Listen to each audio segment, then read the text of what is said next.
Dios es un Dios de juicio, pero también es un Dios de misericordia.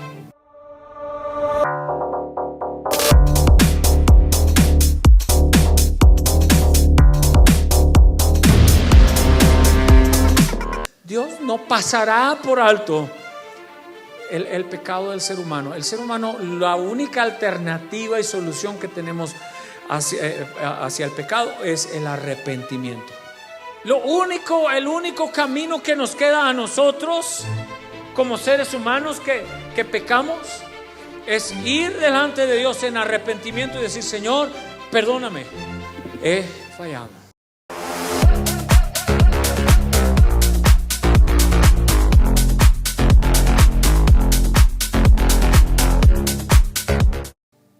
El mensaje que yo les quiero compartir se llama Dios castiga para sanar. ¿Puede decir conmigo: Dios castiga para sanar? Siempre que Dios trae juicio en la Escritura, siempre que Dios va a traer juicio sobre la humanidad, sobre el pueblo de Israel, sobre un individuo, lo que sea, el propósito de Dios al hacerlo siempre ha sido restaurar y sanar a la nación de Israel, o sanar y restaurar a la persona. Cuando nosotros confrontamos a alguien por un pecado, por un error, porque nos hizo algo y tenemos que pelearnos con él. A ver, ¿cuántos se han peleado con alguien aquí? Levanten la mano. Oigan, ¿cómo son buenos? ¿Ya están listos para irse al cielo?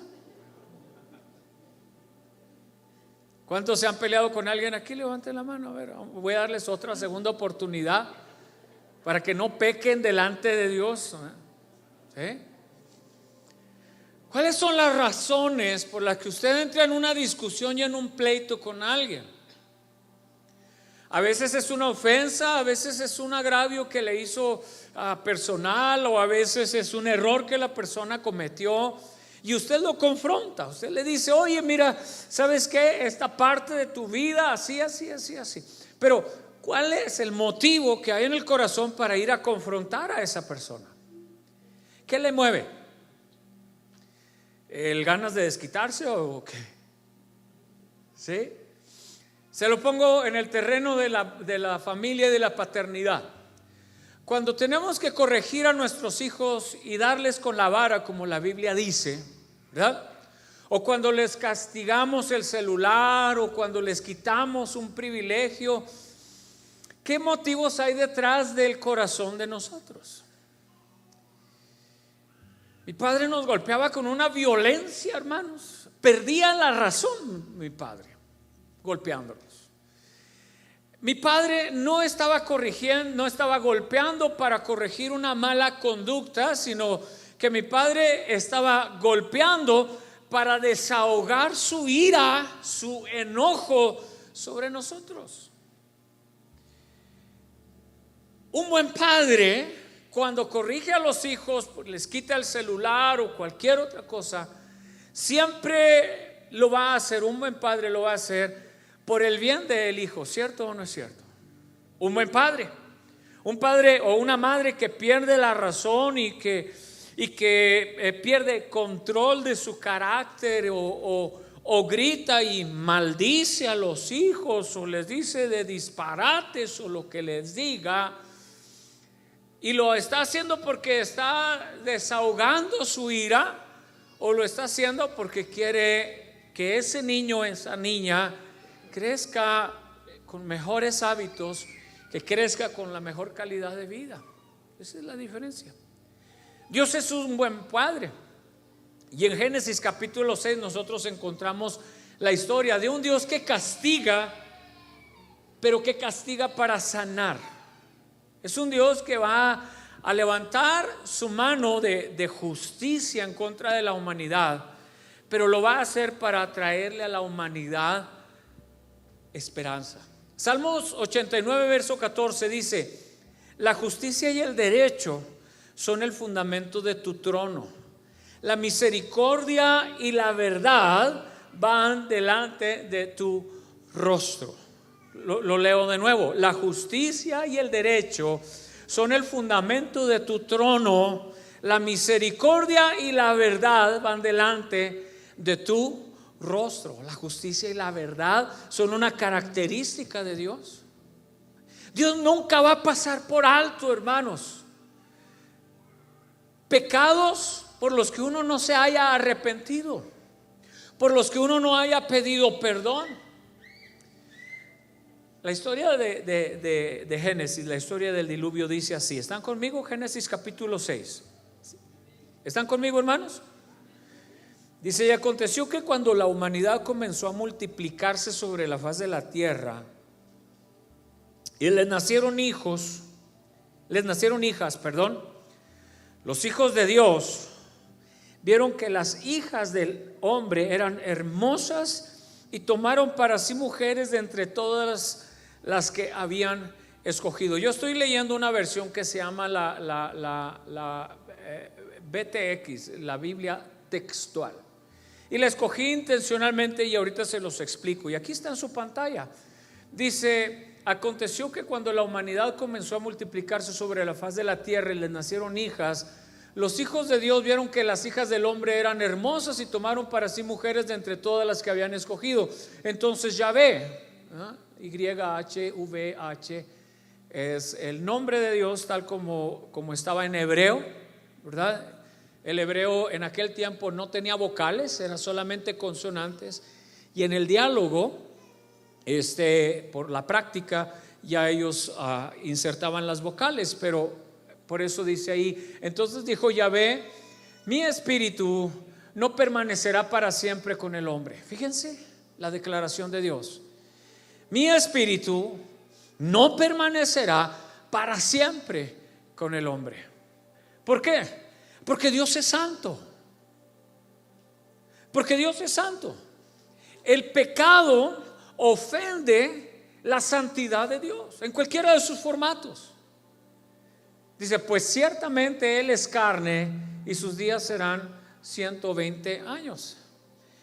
Dice: y en aquellos días y también después, ¿me das la siguiente pantalla, hija, por favor?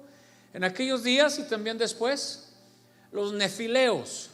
Por eso escogí esta versión, porque voy a hacer uso de un par de palabras originales del idioma, que nuestra Biblia la traduce en diferente manera.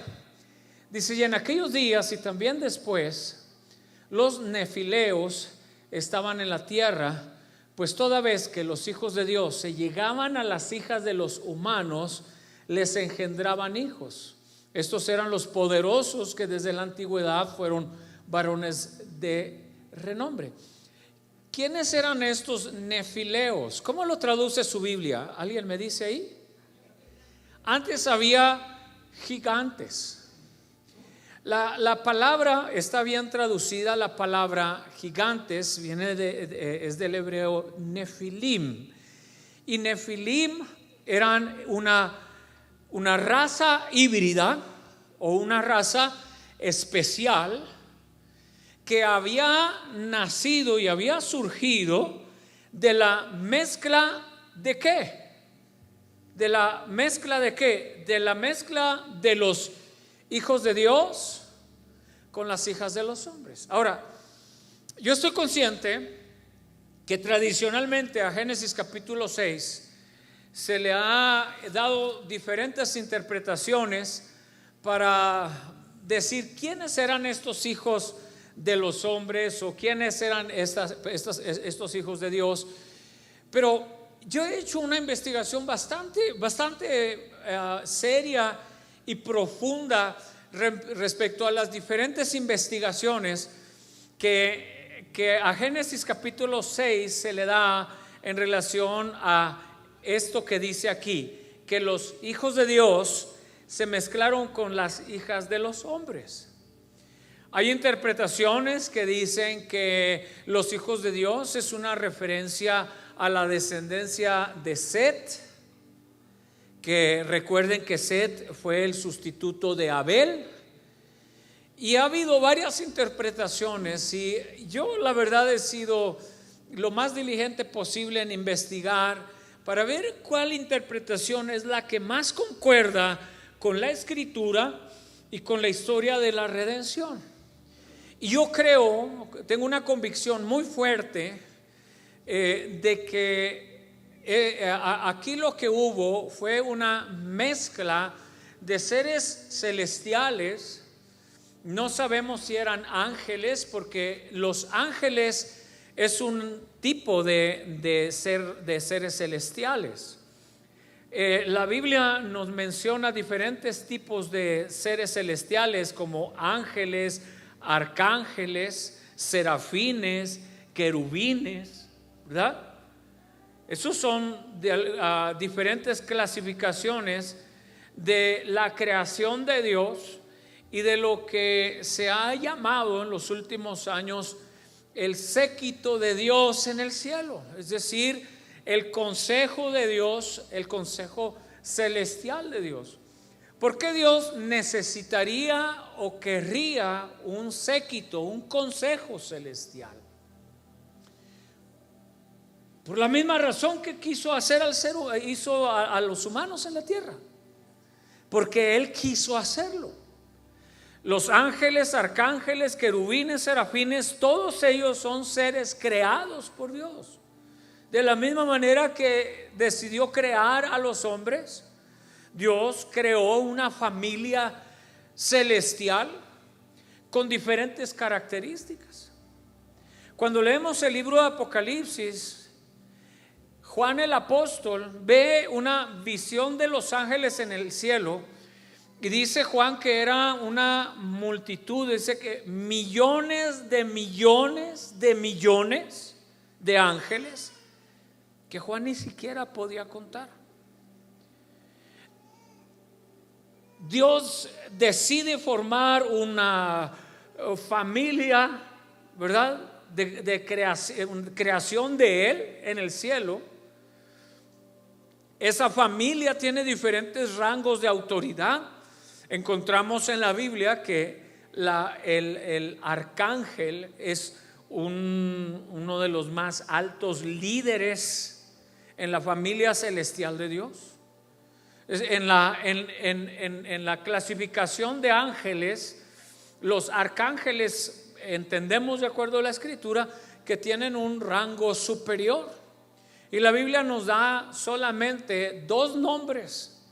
Cualquier predicador o predicadora que le dé nombres de ángeles y de demonios lo sacó de quién sabe dónde, ¿está bien? Lo sacó quién sabe de dónde. La Biblia nos da solamente el nombre de ángeles y el arcángel Miguel y el ángel Gabriel, nada más. No hay nada más por afuera de eso. Ahora, regresando a Génesis capítulo 6, ¿están conmigo, hermanos? Ahorita estoy en modo maestro, tratando de enseñarle cosas profundas de la escritura, ¿verdad? Y luego ahorita me voy a ir a la parte espiritual de eso, ¿ya? Entonces dice Génesis que había nefileos, que había nefilims. Esos nefilims lo relata la escritura en diferentes lugares de la escritura. Cuando los espías van a entrar a la tierra prometida a observarla por mandato de Moisés, ¿sí? Dice que llegaron a Jericó, que llegaron a la tierra prometida, observaron todo lo que había, dijeron: verdaderamente la tierra es próspera, verdaderamente es un lugar donde hay abundancia, fluye leche y miel. Dice, pero también vimos nefileos, también vimos nefilitas, también vimos esa raza especial que había crecido en el área de Canaán, en el territorio cananita. Dice, también vimos anaquitas. Así que había ciertas colonias, había ciertos grupos, hermanos. Mire, por eso es que Dios les dice al pueblo de Israel cuando entran a la tierra prometida: llega y aniquila todo, acaba con todo. Muchos han usado esos pasajes bíblicos para hablar del Dios del Antiguo Testamento como si fuera un Dios sangriento, pero el enfoque de Dios con la nación de Israel es: ve y aniquila a esa raza especial de anaquitas, de nefilitas, de amorreos que controlan la tierra, porque esos nefilims eran la mezcla de algo prohibido. Esto poca gente, pocos ministros lo enseñan y pocos pastores se meten a este tipo de temas porque es complicado, y porque la Biblia dice, por ejemplo, que los ángeles ni se casan ni se dan en casamiento, ¿no? Y entonces, puesto que la Biblia dice que los ángeles ni se casan ni se dan en casamiento, se asume que no puede haber una interacción sexual entre esos seres celestiales y los seres humanos. Pero la Biblia no dice eso. La Biblia dice que no se casan y no se dan en casamiento. Ahora, ¿qué surgió aquí? Surgió esta raza híbrida, o esta mezcla de seres celestiales que se mezclaron. Lo acabamos de leer. En el verso anterior, ¿me da la pantalla anterior, hija, por favor? Dice: los hijos de Dios vieron que las hijas del hombre eran hermosas y tomaron para sí mujeres de entre todas las que habían escogido. Si esta interpretación que se hace de Génesis 6 es correcta, la pregunta que tenemos que hacer es: ¿quiénes eran estos hijos de Dios?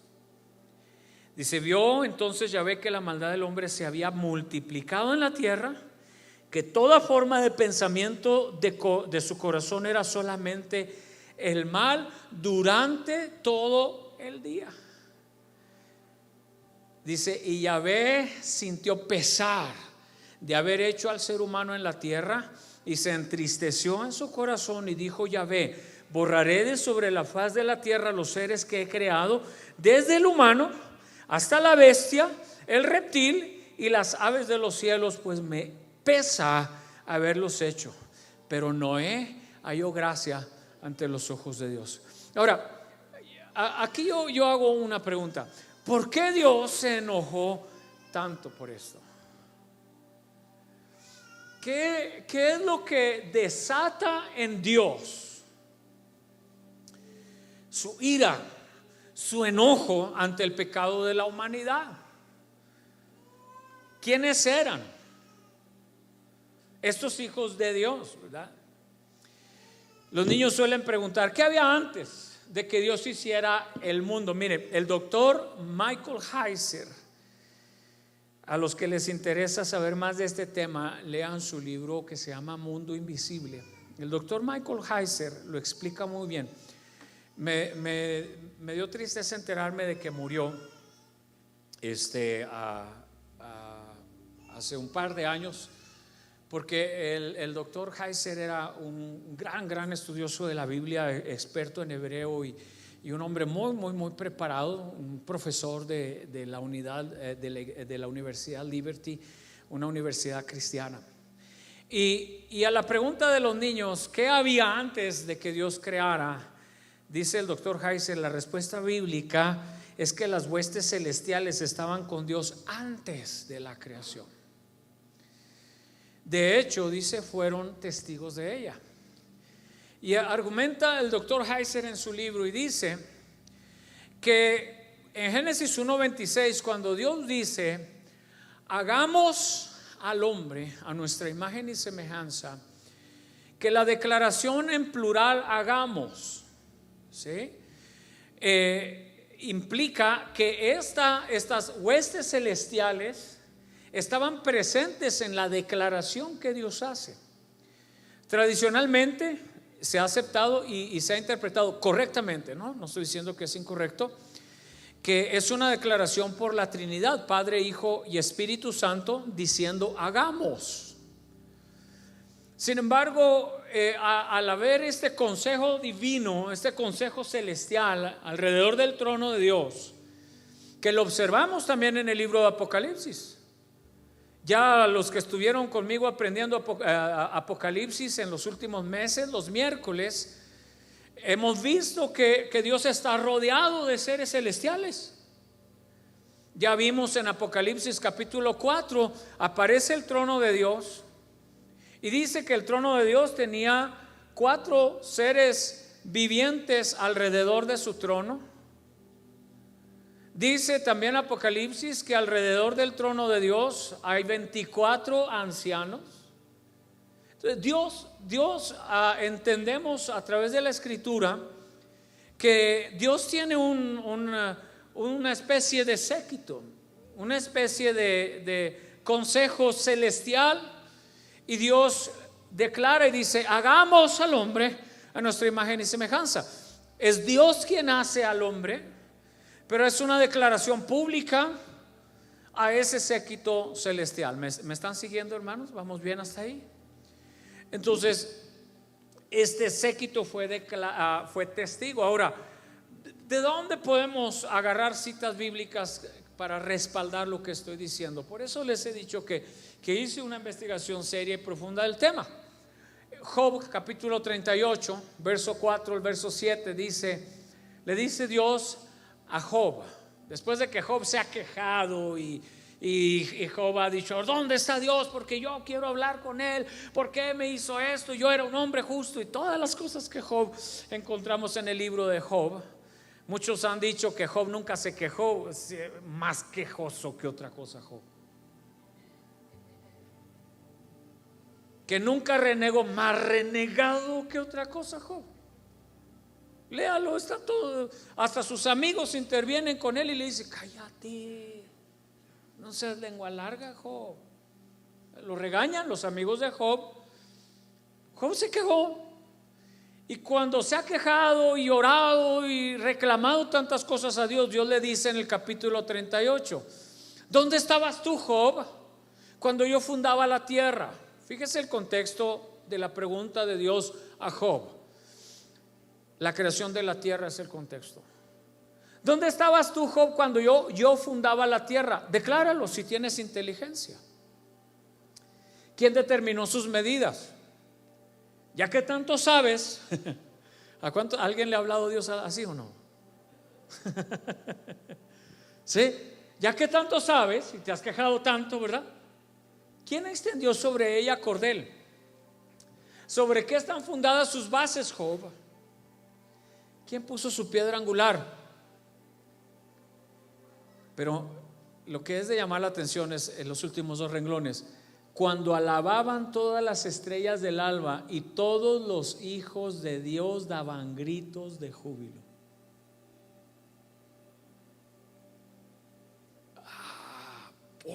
Se abrió mi panorama y mi entendimiento cuando llego a este punto, porque el contexto es la creación de la tierra. ¿Estamos de acuerdo? El reclamo es a Job, pero la información que Dios nos está dando ahí dice: ¿dónde estabas tú cuando alababan todas las estrellas del alba? Ahorita voy a hablar de las estrellas del alba.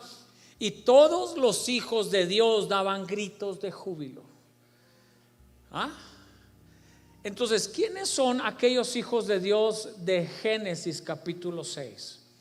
No me puedo meter porque este es un tema muy amplio para estudios bíblicos más profundos, y en una sola predicación de domingo no puedo sacar todo. Pero en la segunda carta de Pedro y en el libro de Judas, ya en el Nuevo Testamento, se hace una conexión de los ángeles caídos en una relación directa a Génesis capítulo 6. Y dice la Biblia que si Dios no perdonó, de eso dice en Pedro y en Judas, que si Dios no perdonó a los ángeles caídos, si Dios no los perdonó, Pero es una referencia y una relación directa a Génesis capítulo 6. ¿Quiénes son estos hijos de Dios entonces? Mire, hay un contexto alrededor y creo que les traje un mapa. ¿Quiénes son estos hijos de Dios? Mire, ahí les traje un mapa. Este es el mapa. Déjeme ver si alguna de estas cosas sirve.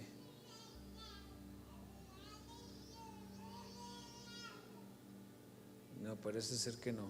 No tengo ningún apuntador para la pantalla aquí que sirva. Bien, en esta zona donde está,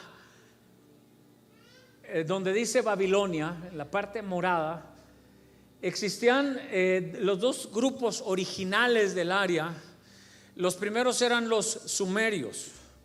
Los sumerios era un grupo del que no se sabe gran cosa, pero que de ahí surgieron, de ahí viene mucho de las primeras de los primeros escritos que hay. Y luego, gracias hija, vinieron también los sumerios y los acadios que habitaban en esta zona. De Noé nacieron 3 hijos: Sem, Cam, Jafet. ¿Correcto? De la historia del diluvio van a sobrevivir de Noé estos 3 hijos: Sem, Cam y Jafet. De Sem, del hijo de Noé llamado Sem, se pobló toda esta sección de la tierra. De Cam se pobló toda la parte del norte de África, se pobló de la descendencia de Cam, y de Jafet toda la parte europea. Entonces aquí surgieron lo que se llamaban pueblos semitas, ¿verdad? Cuando usted escucha aquel concepto que está tanto en las redes sociales y en los noticias y en todos lados, antisemitismo, ¿verdad? Posteriormente él se fue perfilando y limitando estrictamente a la nación de Israel, a los judíos. Pero en aquel tiempo había grupos semitas y muchos de ellos compartían un lenguaje muy similar, con diferentes características. Es como nosotros, el español lo hablamos de una manera diferente en México de como se habla en Centroamérica y como se habla en las islas del Caribe, chico. ¿Ah? Y que uno al oír hablar a los cubanos, por ejemplo, uno se queda, ¿qué dijo? ¿Ah? Hablan muy rápido y usan un lenguaje. Bueno, había lenguajes semíticos que compartían, ¿verdad? Y era un lenguaje muy similar. Y había también entre ellos una cultura compartida respecto a las creencias en los diferentes dioses. Y entonces ellos creían, ¿verdad? Los pueblos semitas creían que las estrellas, las primeras estrellas, antes de que saliera el sol, eran divinidades, ¿verdad? Ellos les llamaban hijos de Dios. A ciertas divinidades les llamaban hijos de Dios. Entonces, como Dios revela su escritura en el contexto de una cultura, como Dios revela la escritura, los miércoles estamos estudiando, véngase a aprender. Si usted quiere aprender cosas más profundas de la escritura, véngase el miércoles, porque aquí es bien difícil. Entonces, el miércoles les decía yo a los hermanos que Dios reveló su palabra en lo que se llama un método antropomórfico. Antropomórfico quiere decir que ha sido revelado a la escritura a nosotros en una manera en que nosotros la podamos entender. Por eso Dios habla de que Él es como un que quiso juntar como la gallina junta sus polluelos. No porque Dios es gallina, sino porque la experiencia humana es observar como una gallina protege a sus polluelos y los mete a todos debajo de sus alas. Y entonces Dios se revela su amor, su cuidado, su protección hacia nosotros en conceptos con los que estamos relacionados. Por eso en el Antiguo Testamento los conceptos de la cultura donde estaba siendo revelada, Dios los usaba para enseñar verdades acerca de Él. ¿Están conmigo? ¿Vamos bien? Entonces, para aquellas culturas, las estrellas, ¿verdad? Las estrellas del alba les atribuían ser un tipo de divinidades. Ahora, regresemos entonces, me regresas por favor, hija, a Génesis, a la siguiente, antes. Sí, ahí, perdón, donde está Job capítulo 38. Ahí, dice, ¿dónde estabas tú cuando yo fundaba la tierra? Y si nos vamos a los últimos dos versos, cuando alababan todas las estrellas del alba y todos los hijos de Dios daban gritos de júbilo. ¿Se atreven a imaginar lo que estaba sucediendo en el cielo cuando Dios creó los cielos y la tierra? Con esta cita bíblica, ¿se atreven? Imagínense Dios creando los cielos y la tierra y los ángeles, arcángeles, serafines, querubines, ¿qué estaban haciendo? Gritos de júbilo. Aquello era una fiesta.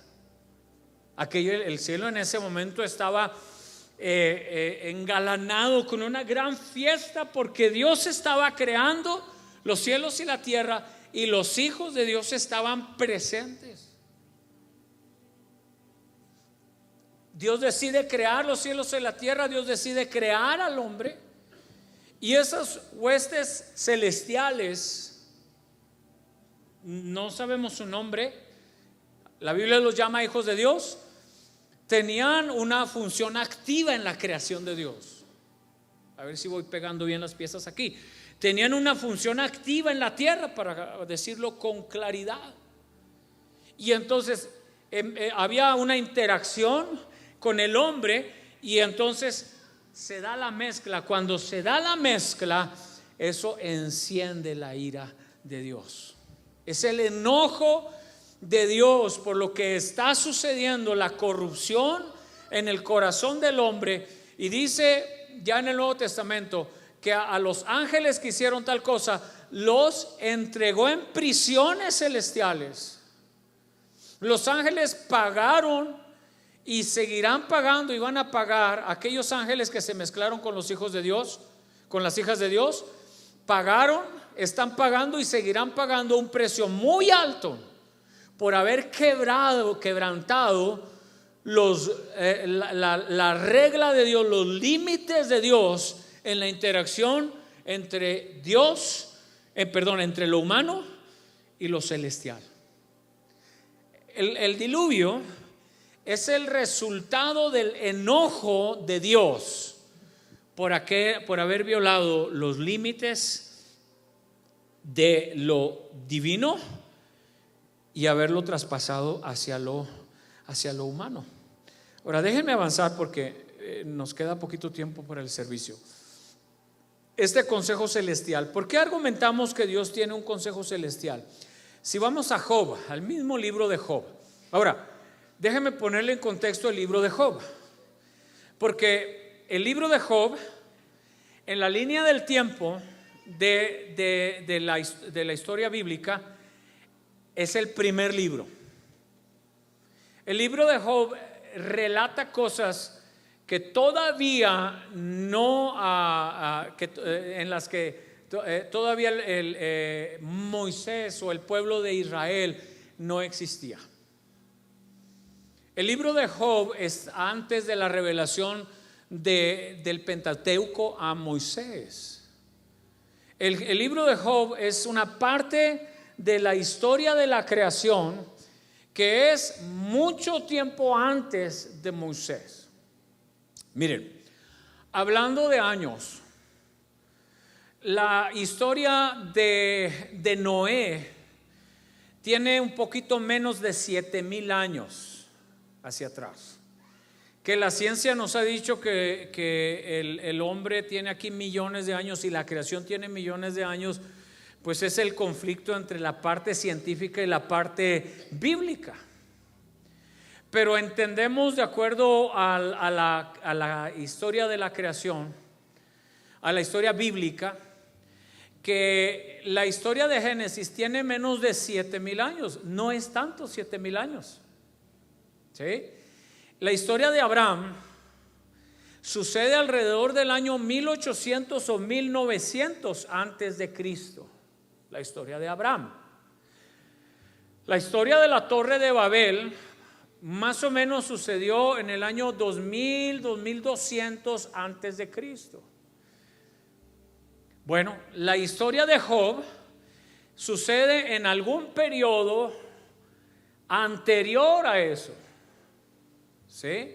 Sucede en un periodo anterior a eso. ¿En qué periodo exactamente? No sabemos. No sabemos. Pero Job nos relata en el verso 1, dice: pero un día, ¿lo tienen en la pantalla? ¿Sí?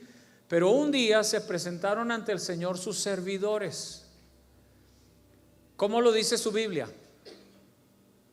Un día se presentaron delante de Dios, ¿quiénes? No, pues es que guardaron sus Biblias, hermano. Bien obedientes que salieron, ¿ah? ¿Cómo dice la Biblia Dice: un día se presentaron delante de Dios los hijos de Dios. Fíjense cómo comienza Job. Se presentaron delante del trono de Dios los hijos de Dios. Dice: y entre ellos venía ¿quién? ¿Quién venía?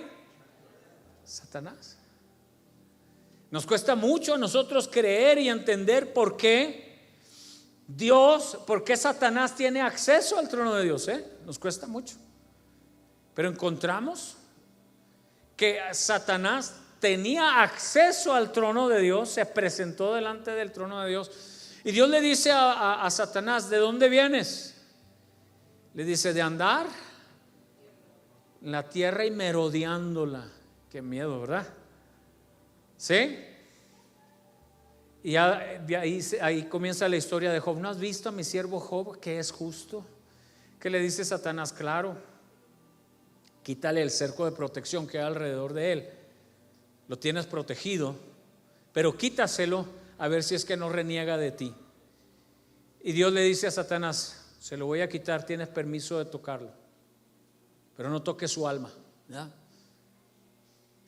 Y ahí viene toda la desgracia de Job. Aquella desgracia en la que pierde toda su riqueza, pierde a sus hijos y pierde a su esposa. Su esposa le dice: maldice a Dios y muérete. Y luego le viene una sarna sobre su cuerpo y una tragedia terrible sobre la vida de Job. ¿Sí? Pero todo comienza porque un día, dice, se presentaron los hijos de Dios delante de Dios, y entre ellos venía ¿quién? Satanás. Entonces, ¿a dónde quiero llegar? ¿Quiénes eran los hijos de Dios de Génesis capítulo 6? Seres creados, seres celestiales. ¿Sí? No me atrevería a llamarlos divinos, porque no, ¿verdad? Pero sí celestiales, porque el único divino es Dios. Pero vidas celestiales. En Job capítulo 2 verso 1. Y en otra ocasión, no en la primera, esta es la segunda. En otra ocasión se presentaron ante el Señor sus servidores, y también llegó Satanás. Se presentaron también ¿quiénes? Los hijos de Dios, y entre ellos también, ya la segunda ocasión. ¿Sí?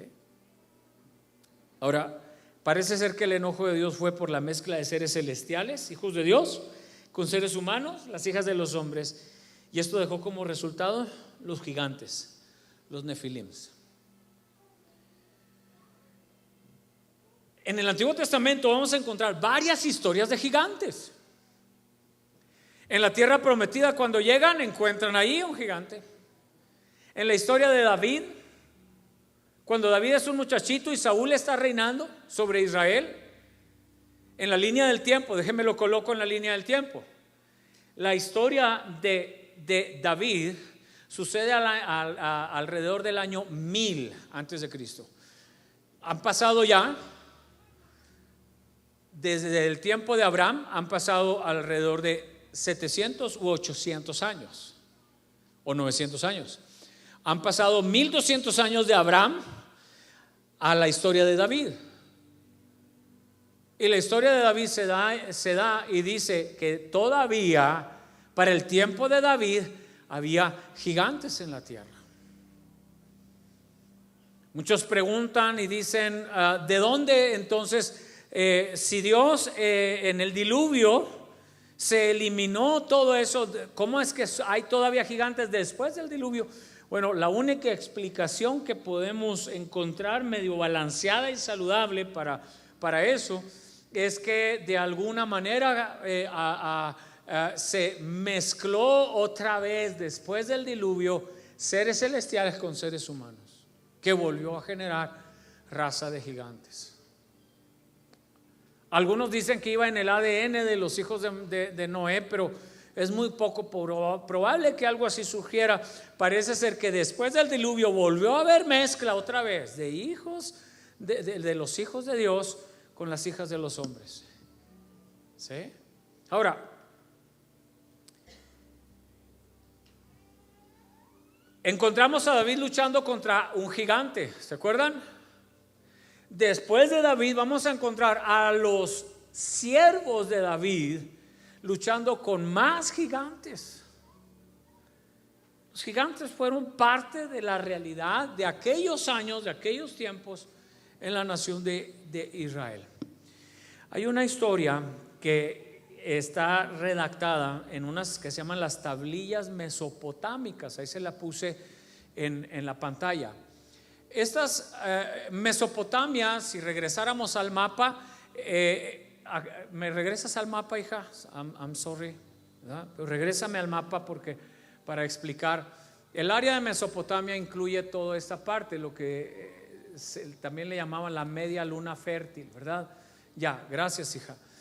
Allí se descubrieron unas tablillas mesopotámicas y en una de ellas, la tablilla número 11, se encontró una redacción similar a la historia del diluvio en Génesis capítulo 3.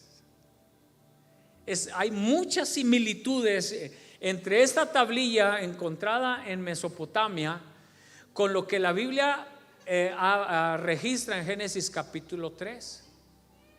Allí habla de un barco que fue construido, allí habla de un gran diluvio que vino sobre la tierra. Ahora, esta historia esta tablilla de Mesopotamia, la data de aproximadamente el año 2200 antes de Cristo, allá más o menos alrededor del tiempo de Abraham. Pero la revelación que Dios le dio a Moisés del diluvio fue en el año 1250, 1300. No sé si estoy explicando correctamente la línea del tiempo.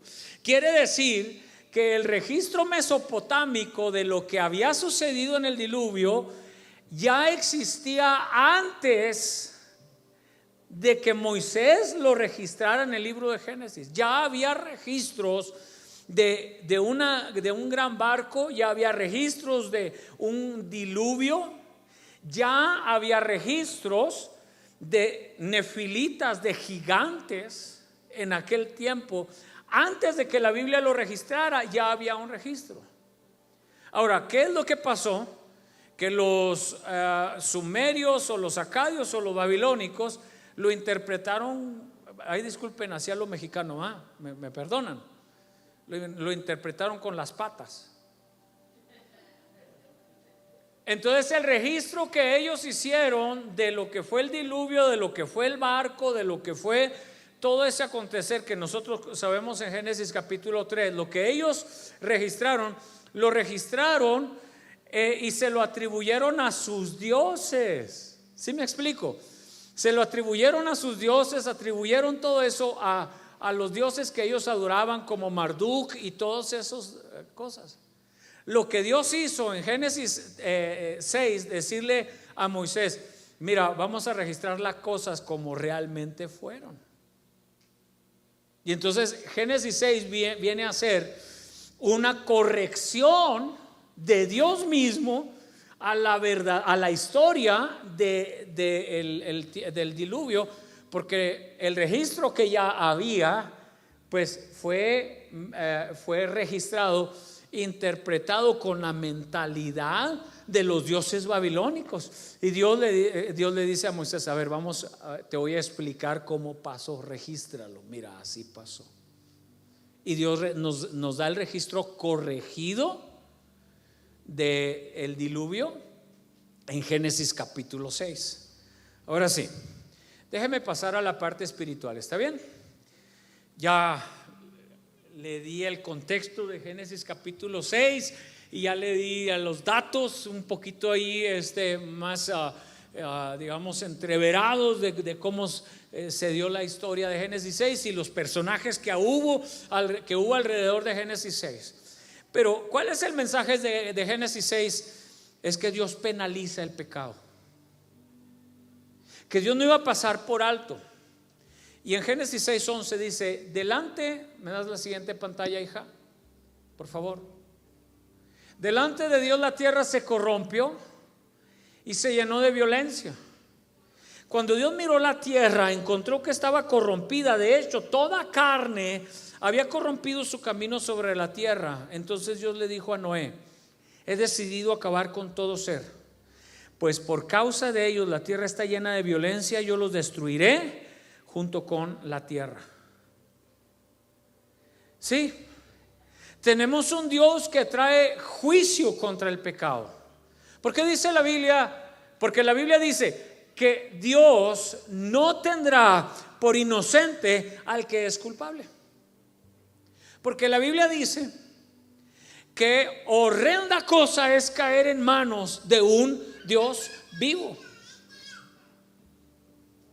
Entonces hay un Dios que se atreve a traer justicia, a hacer juicio contra la humanidad. Génesis 6 es el claro ejemplo.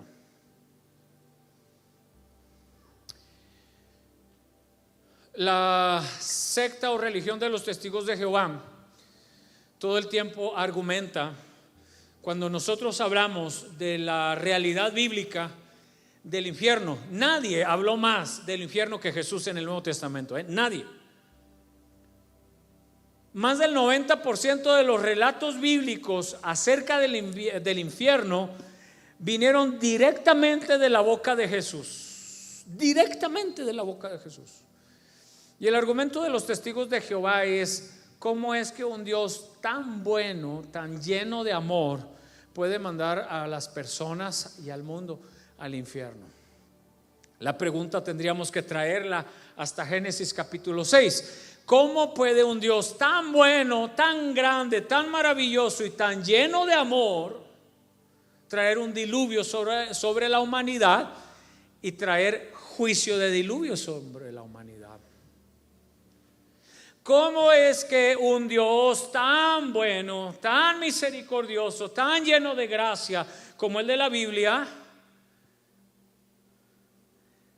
va a rechazar los matrimonios del mismo sexo?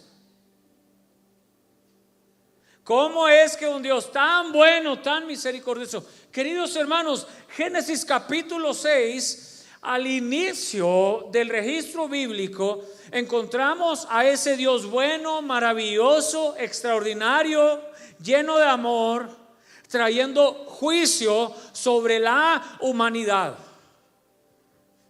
Y más adelante en el Nuevo Testamento vamos a encontrar al Dios bueno, al Dios misericordioso y al Dios lleno de amor, trayendo juicio sobre la nación de Israel.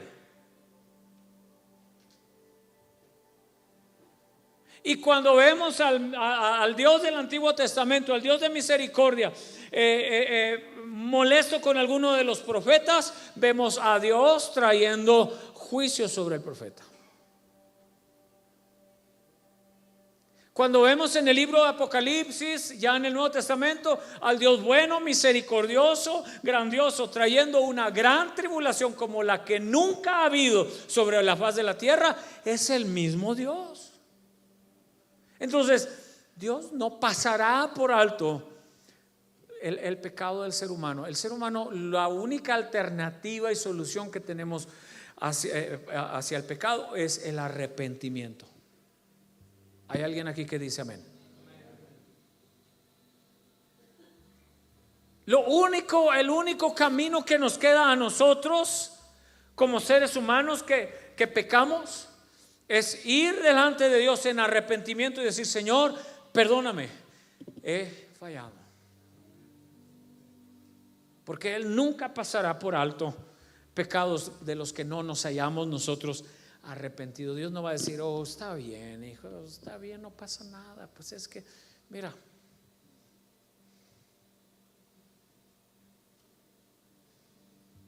qué feo mensaje, ¿verdad? Nos tocó hoy. Sí. Y Dios dice: he decidido acabar con todo ser. Y sí, el mismo Dios que trae juicio es el mismo Dios. Ese mismo Dios que penaliza el pecado ofrece la alternativa de la salvación. ¿Alguien da gloria a Dios por eso? Sí, es el mismo.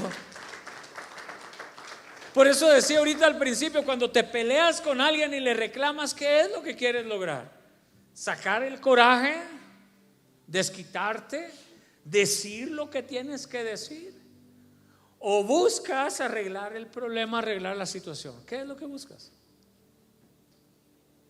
¿Sí? Mire, ese mismo Dios le dice a Noé: hazte un arca de madera con aposentos en ella. Dios quiera que antes de que yo me muera qué feo se oye, ¿verdad? No estoy planeando morirme, no se apure. Quiero llevármelos a todos los que quieran, gusten, puedan, a que conozcamos la réplica del arca de Noé. ¿Cuántos quieren ir conmigo? ¿Nos vamos? ¿Sí? Son como unas 20 y tantas horas manejando. ¿Se anima? ¿No le hace? ¿O nos vamos en avión? Vámonos en avión antes de que todavía que aceptan la de esta sin la estrellita. Vámonos.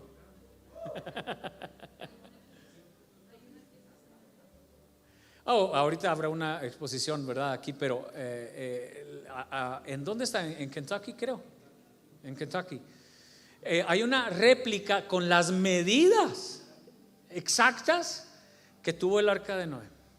Puede variar la forma, puede variar lo que usted quiera, pero la réplica que está en Kentucky es una réplica que reúne las medidas y las características. Y desde el año pasado los iba a alborotar a ver si nos íbamos. Pero dije: no, es que los hermanos son muy alborotados, van a decir que sí. Y yo no tengo dinero. Dije: pues ¿cómo le hacemos? Dice Dios a Noé: hazte un arca de madera. Yo voy a traer sobre la tierra un diluvio y destruiré a todo ser bajo el cielo en que haya hálito de vida. Todo lo que hay en la tierra morirá, pero contigo estableceré mi pacto. Qué bello es el Señor. Qué bonito es el Señor, qué hermoso es el Señor. Está enojado con la humanidad, va a traer juicio contra la humanidad. Dice: me arrepiento de haberlos hecho. Pero le dice a Noé: pero contigo estableceré mi pacto, y tú entrarás en el arca, contigo tus hijos, tu mujer y la mujer de tus hijos, las mujeres de tus hijos. El mismo Dios, hermanos, el mismito Dios que estaba enojado y airado con la humanidad, ofreciéndole a la humanidad, hermanos, un medio de salvación, un recurso de decir: pero te sigo amando.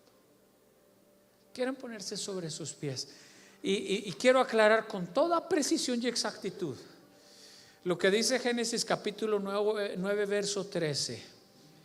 Dice: y he puesto mi arco en las nubes, el cual servirá como señal de mi pacto con la tierra.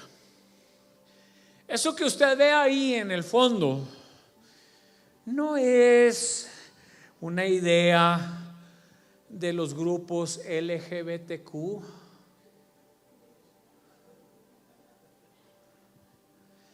Ellos distorsionaron la historia de Génesis y usaron el símbolo de la salvación de Dios. Lo están utilizando el símbolo del arco iris como un símbolo de los grupos homosexuales, lesbianas, transgéneros. ¿Sabe? Cuidado, porque todavía al final le pusieron un plus, le pusieron un signo de más. LGBTQ+. ¿Qué quiere decir? Que le van a seguir agregando toda clase de perversiones sexuales. ¿Cuál fue la ira de Dios?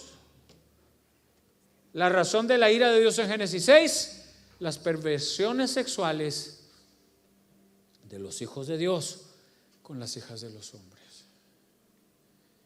Y vinieron estos grupos, hermanos, y ahora nos están queriendo cambiar el lenguaje. Quieren que digamos todes. Todes naranjas, es todas y todos. Y quieren cambiarnos un lenguaje por un grupo que representa menos del 3% de la población, menos del 3% de la población, y quieren que el 97% de la población modifiquemos pensamientos, lenguajes. Les están abriendo la puerta a nuestros niños para que el niño vaya vestido de mujer a la escuela. Están abriendo los baños de hombres para mujeres y los de mujeres para hombres. California está adoptando leyes para que a los niños pequeños se les pueda cambiar su sexualidad, mutilarlos. De niños. El adulto que haga lo que le dé la gana con su cuerpo, literalmente. Si quiere mochar un brazo, que se lo moche.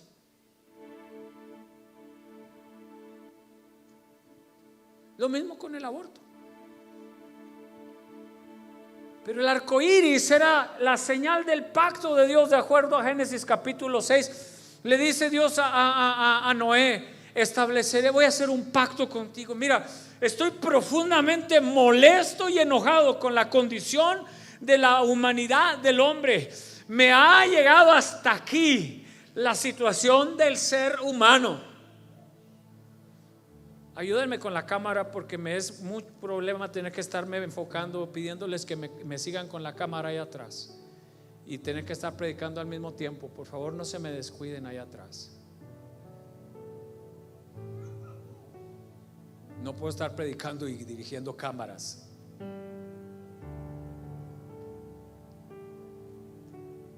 Escuchen, hermanos.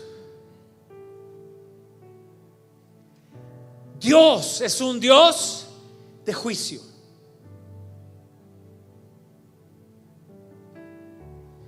Pero también es un Dios de misericordia. ¿Cuántos de nosotros hemos pecado contra Dios? ¿Cuántos de nosotros tenemos una historia que cuenta los pecadores que podemos llegar a ser?